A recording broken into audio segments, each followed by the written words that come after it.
बड़े मित्र थे, साथ साथ खेला करते हैं, साथ साथ पढ़ा करते हैं, साथ साथ रहा करते हैं। बड़ी मित्रता थी दोनों भाइयों में। विद्या जब ग्रहण कर रहे थे, एक दिन गुरु माता ने कन्हैया से कहा,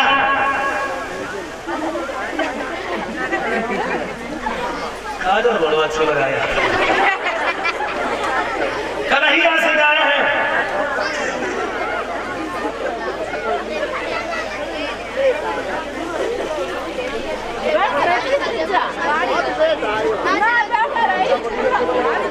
पीछे बैठे रहे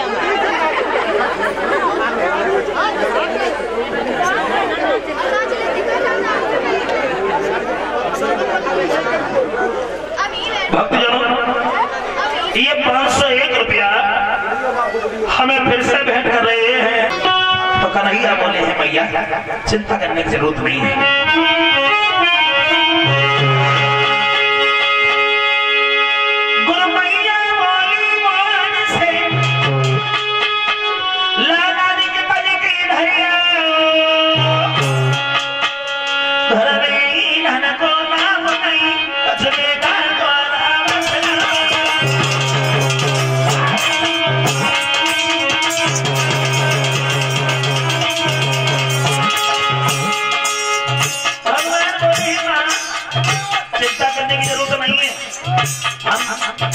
भैया जा रहे हैं, लकड़ी खोलने के बाद में तुरंत वापस लेके आ रहे हैं।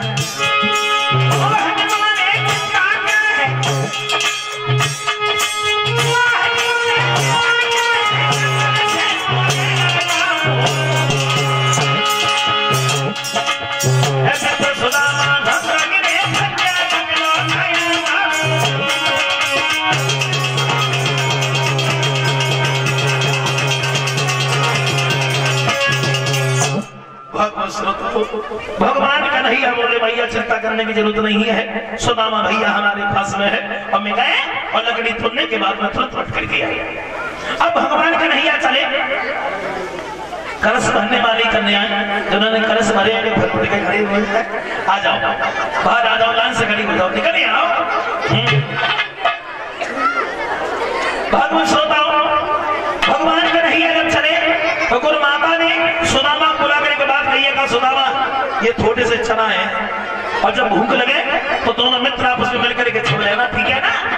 बोले हाँ भैया हम सब लेंगे। अब भगवान कन्हैया सुदामा चले, वन में जब पहुंचे हैं तो भगवान कन्हैया वृक्ष पर चढ़ गए, लकड़ियों को काट काट करके नीचे गिराने लगे।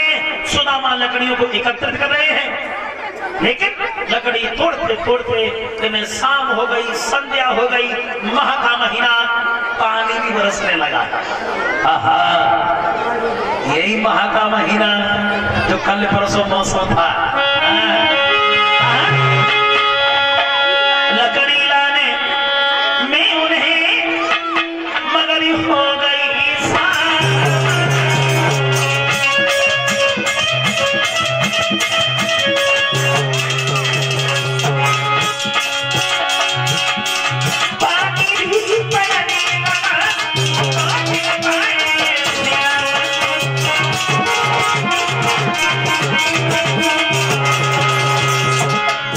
पानी बरसने लगा।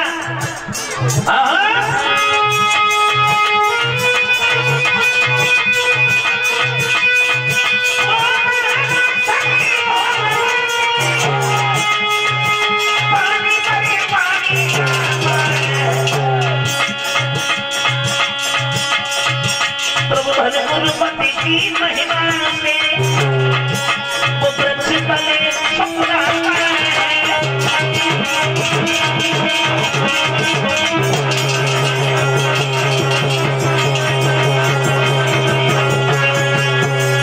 माह का महीना, पानी भी बरसने लगा। लकड़ी लाने उन्हें मगर हो गई शाम, पानी भी फिरने लगा, लौट न पाए शाम। सुबह से शाम हो गई, पानी बरसने लगा, और जब संध्या हुई तो दोनों मित्रों को भूख लगी। सुदामा को भूख लगी तो कन्हैया भूख लगे। अब सुदामा थोड़े से चना बांधे रहे, चना निकाले, एक बार तो दिमाग में आया कि चलो कन्हैया को दे दे, फिर सोचा ज्यादा है भी नहीं और कन्हैया को दे दिए तो फिर क्या बचेगा। एक बार तो दिमाग में आया, एक बात और बताया, देखो अपने शरीर के अंदर दो आत्मा हुआ करता है परिचित महाराज, दो, एक चेतना और एक उपचेतना। चेतना अच्छी राह दिखाती है और उपचेतना गलत राह दिखाती है। अच्छा कुछ सोचा होगा आपने, देखा होगा, अगर घर से निकलो और कोई गलत काम करने के लिए जाओ, गलत काम करने के लिए, तो दिमाग में एक बात जरूर आएगी, छोड़ो, रहने दो, और दूसरी बात, अरे चलो होगा सब बाद में देखा जाएगा। तो चेतना अच्छी राह दिखाती है, उपचेतना गलत राह दिखाती है। तो सुदामा के एक बार दिमाग में आया चलो कन्हैया को दे दें, फिर सोचा है नहीं नहीं, लोभ में फंस गए, अब चना अकेले छपने लगे। अच्छा एक बात बताओ, अब चना और चमेना कोई ऐसी चीज तो है ना जो चुपचाप चले, जैसी खटखट की आवाज भाई, कन्हैया बोले सुदामा भैया अरे क्या खा रहे हो, तो देखो सुदामा कितने बड़े मित्र हैं भगवान के, झूठ बोलिए, झूठ बोले गए हैं। मोहन ने कट कट शब्द सुनी, बोले भैया क्या खाना है,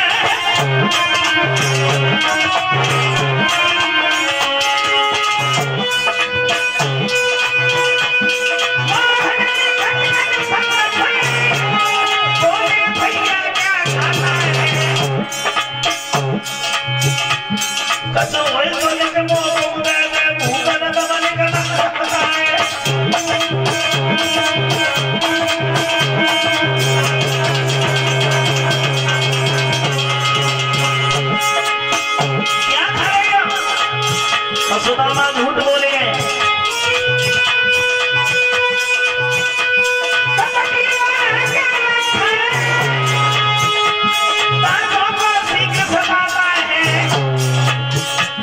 इसलिए तुम्हें खाने का भाग्य शब्द सुनाता है।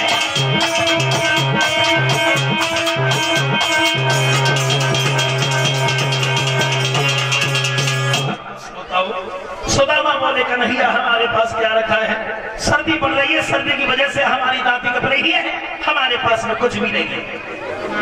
झूठ बोली। लकड़ी तोड़ने के बाद सुदामा कन्हैया गुरुमाता के पास में वापस आए। गुरुमैया ने पूछा है कन्हैया बहुत देर हो गई, तुम अवलोट करके आए, भूखे भी हो गए, सुदामा ने तुम्हें कुछ खाने के लिए दिया है। भगवान बोले मैया हमें कुछ भी नहीं दिया है। तो गुरुमाता बोली है सुदामा फंस गए उस जाल में, जो गुरु से कपट और मित्र से चोरी करता है उसकी आत्मा को कभी सुख प्राप्त नहीं होता है। 64 दिन विद्या ग्रहण की है सुदामा ने। 64 दिन विद्या ग्रहण करने के बाद सुदामा अपने घर चले आए, कन्हैया अपने घर चले आए।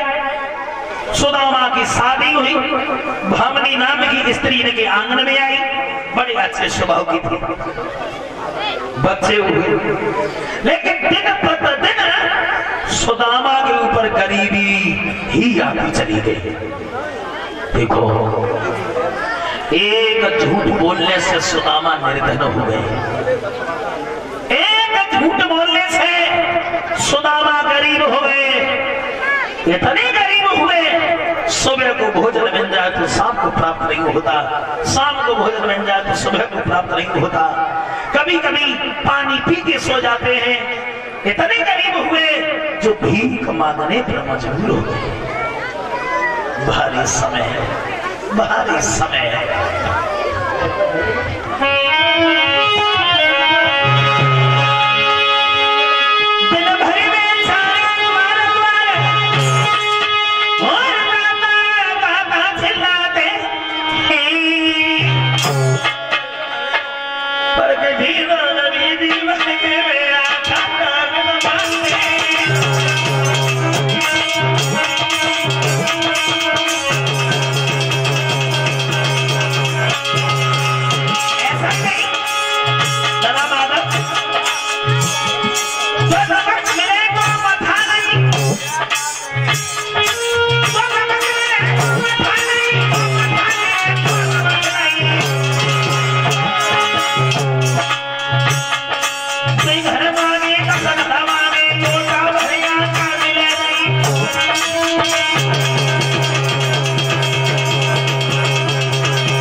गरीब हुए सुदामा जो भीख मांगने पर मजबूर हो गए। बाद इस समय भर पेट बच्चों को भोजन तक नहीं मिलता। इधर एक दिन उनकी पत्नी ने पूछ लिया, महाराज हमने अपने जीवन में कभी कोई ऐसे पाप नहीं किए हैं, न जाने हमसे ऐसी कौन सी भूल हो गई जो भगवान हमसे रुष्ट हो गए। 51 रुपया हमें भेंट कर रहे हैं, 11 करोड़ रुपया हमारे सभी साथी को दे रहे हैं। श्रीमान आसाराम यादव जो इसी गांव हवेलिया के रहने वाले हैं, 51 रुपया भेजवा रहे हैं। पीयूष यादव जो ग्राम शगतपुर के रहने वाले हैं, डिस्ट्रिक्ट एटा। 51 रुपया विष्णु यादव जो मोहित की भांजी है, नगला जोला एटा की रहने वाली है। मिष्टी यादव की तरफ से 51 रुपये का पुरस्कार आया है। 101 रुपया प्रवीण यादव जो भीखमपुर के रहने वाले हैं। सुनना चाहते हैं मोए मिले फतिमा नखे, अभी सुना रहा हूँ, पर्चा हमारे पास रखे, आज हम सब सुनाई दी जाएंगे। हाँ, ये 51 रुपया हमें भेंट कर रहे हैं। 21 रुपया सभी साथी को दे रहे हैं और 11 करोड़ रुपया कलश भरने वाली कन्या को दान कर रहे हैं।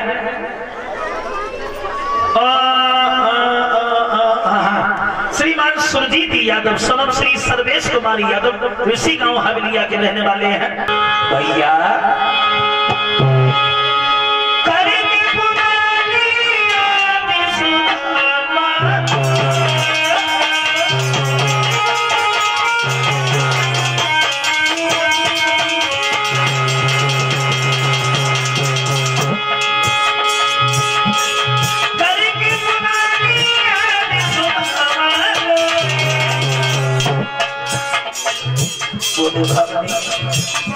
इसमें तुम्हारा दोष नहीं है, तुम्हारा दोष नहीं है, सब हमारे कर्मों का खेल है। आज जो द्वारकाधीश बने बैठे हैं ये हमारे बचपन के मित्र हैं, गुरुसाथी पड़ के यहाँ जब हम दोनों मित्र गिरजा कह कर रहे थे, हमसे बहुत बड़ी भूल हो गई महाराज, बहुत बड़ी भूल। एक दिन लेने लकड़ी गुरु मैया ने चला के बचपन में एक दिन गए लेने लकड़ी गुरु मैया ने चला गए। मोसे नखरी प्यारी अकेले जाग गए।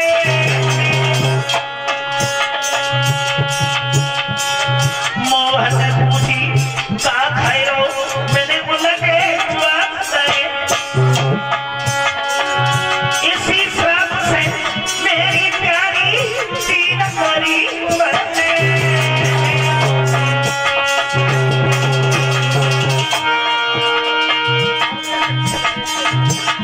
सुदामा बोले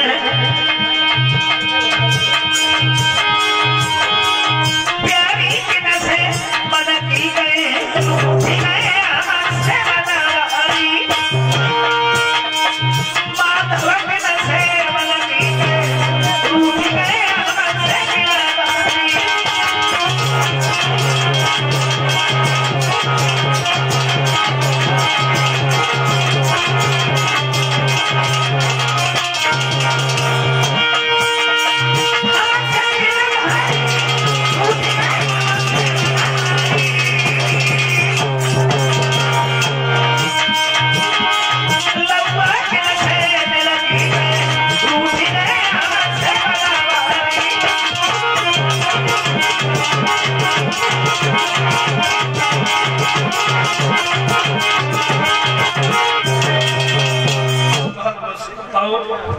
इधर ब्राह्मणी सुदामा बोले हैं आज द्वारिकाधीश बने बैठे ये हमारे बचपन के मित्र हैं। एक बात हम आपको और समझा दे चलते चलते, देखो अगर तुम्हारे ऊपर कोई मुसीबत है, कोई भावई है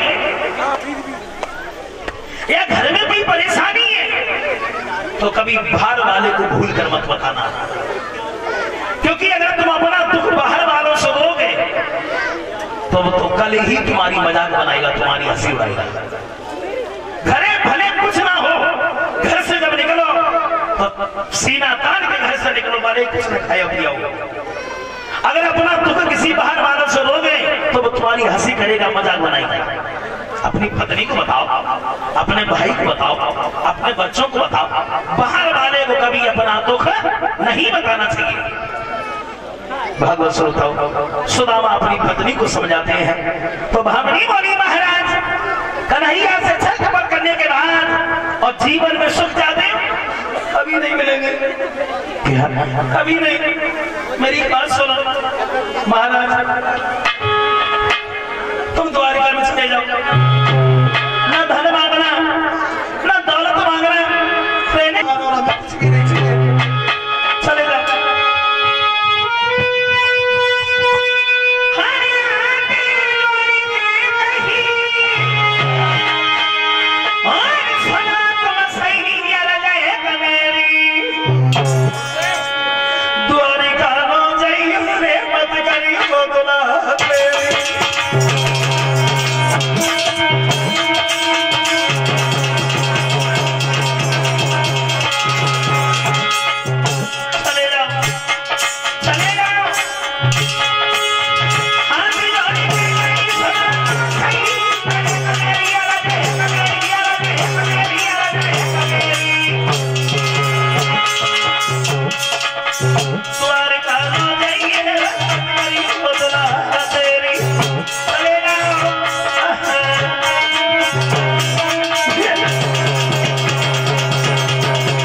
ना धन मांगना ना दौलत मांगना, रहने के लिए मकान मत मांगना, केवल अपनी बहू की मां भी मांगना और हमें कुछ भी नहीं चाहिए।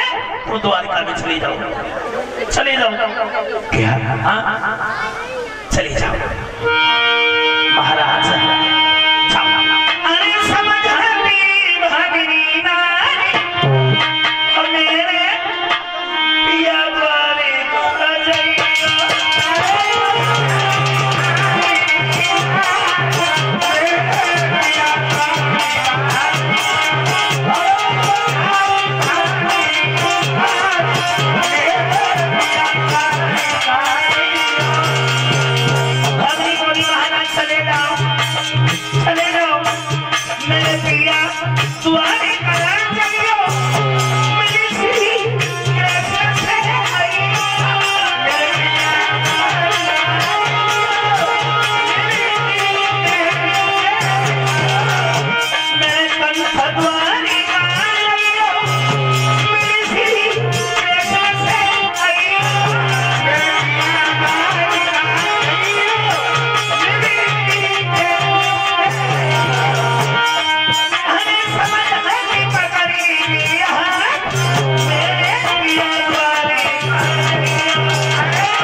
सिर्फ यही बात हमारी मान लो, तुम द्वारिका में चले जाओ, ना धन मांगना ना दौलत मांगना, रहने के लिए मकान मत मांगना, केवल अपनी भूल की माफी मांगना।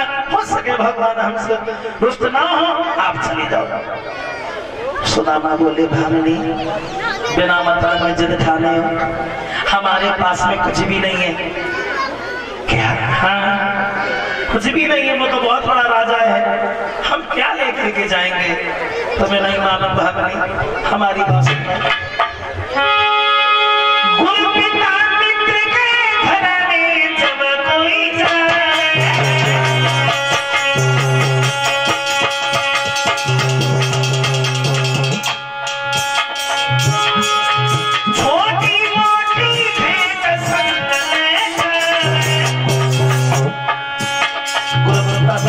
घर कोई जाता है, छोटी मोटी भेंट बस ले जाता है भागनी, लेकिन कुछ भी नहीं है।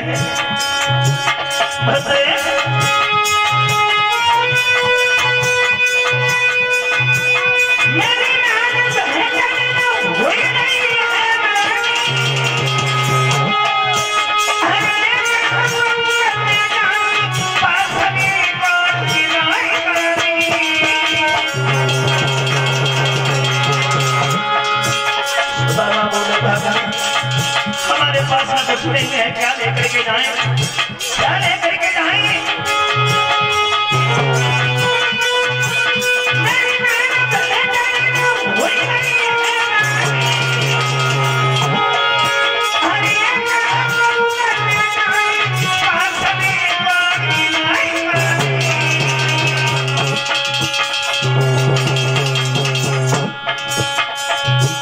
सुदामा बोले हैं विपत्तियां थोड़े पावरियों जगता में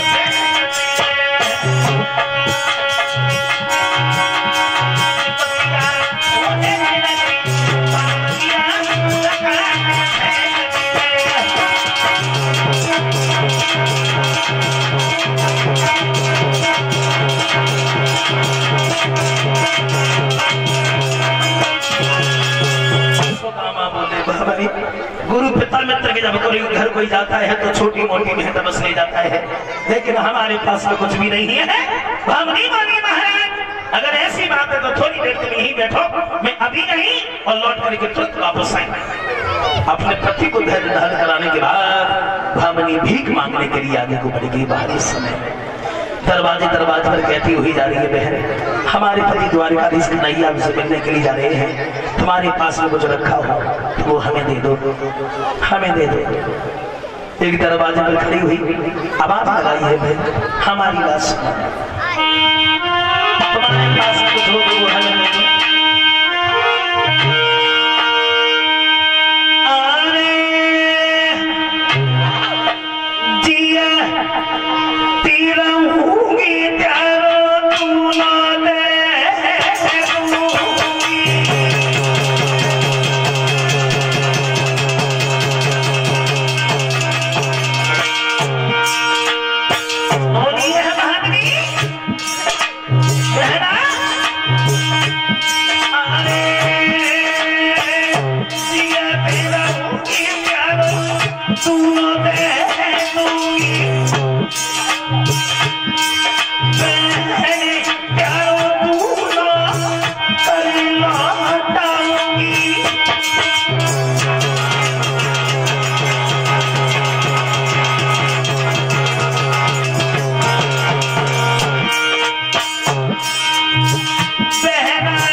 गरीबी में कोई किसी का नहीं होता है, गरीबी में सब धोखा दे जाते हैं, हितकारी व्यवहारी परिवारी रिश्तेदारी सब धोखा देते हैं, गरीबी में कोई किसी का नहीं होता है।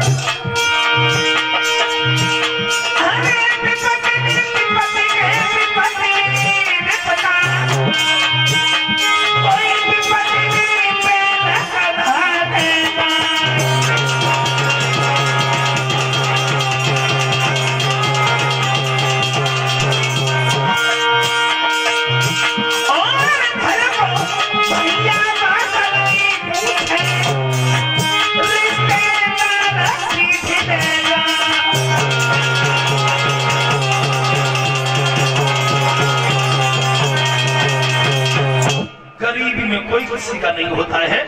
थोड़े से चावल रखे हुए थे, वो भामनी को पकड़ा दिए, कहा बहन ये थोड़े से चावल हैं और तुम लेकर के चली जाओ। अब भामनी जो है थोड़े से चावल लेकर के चलती है। भागी भागी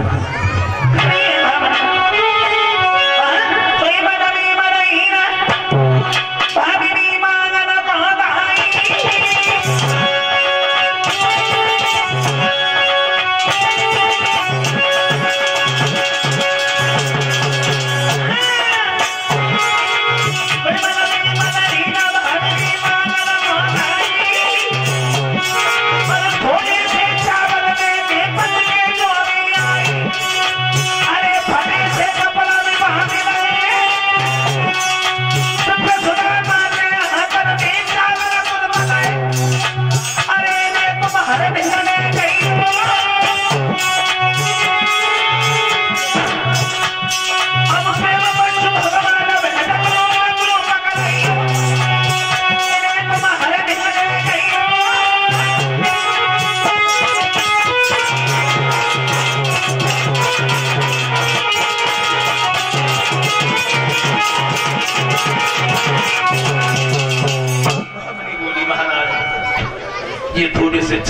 मैं लेकर के चली जाऊं। कन्हैया से न धन मांगना, न दौलत मांगना, रहने के लिए मकान मत मांगना, केवल अपनी भूल की माफी मांगना और हमें कुछ भी नहीं चाहिए। हो सके तो कन्हैया को साथी बुला लाना।